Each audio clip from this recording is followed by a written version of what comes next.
I'm about to sign off for the night, but we have a quick update on the senseless shooting of the two National Guardsmen in Washington, D.C. today. The man has been identified allegedly as a 29-year-old Afghan national who was flown here by Joe Biden in 2021. Isn't that interesting, right? We're just flying people in from countries where 99% of the people agree with Sharia law. 39% of the people in Afghanistan think suicide bombings are justified. So we're just going to bring those folks in. And let me just tell you, I'm not even going to show a picture or try to pronounce this 29-year-old Afghan national's name, but let me just tell you, it's not Tom, Dick, or Harry. So when I say these elite Democrats have blood on their hands, Joe Biden, Kamala Harris, Mayorkas, they flew criminals into the country. They opened up the border. Look at all the gotaways. Look at all the sleeper cells we probably have in this country right now. And I've talked about Laken Riley, Jocelyn Angari. These were young girls who were brutally murdered by criminal illegal migrants Joe Biden let into the country. Okay, so I blame him for what happened to these two National Guardsmen who are just serving us to keep us safe. And let me say this, it does not make you a jerk or an asshole. It doesn't mean you're xenophobic, that you don't want to continue importing people from the third world into the United States of America, okay? People who don't respect our norms, who don't respect our customs,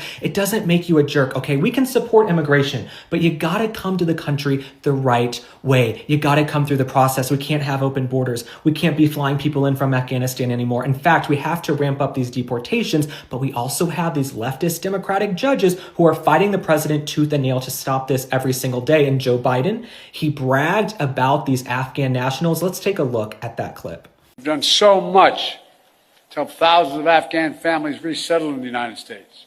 So Joe Biden bragged about bringing these folks here. And then you had Jen Psaki, his White House press secretary, who claimed at the podium they were all vetted. Everybody was vetted. I'm sorry. He clearly was not vetted. So the Democrats, they do have blood on their hands. All of this political extremism, it goes back to them time and time again. And I can put my head down on my pillow tonight and sleep soundly saying that statement. So I love all of you. Be sure to kiss and hug your family. And if you're alone this week on Thanksgiving, I'm thinking of you so you're not actually alone. But I have just been so upset over the shooting of these two National Guardsmen today. It's just the holidays are hard enough, especially when you have people serving. You've got men and women in uniform. You might be watching this having relatives who aren't going to make it home for the holidays. And now you got people being killed in broad daylight because of political propaganda and because of failed leftist policies. So I love you guys. I will see you tomorrow. Bye.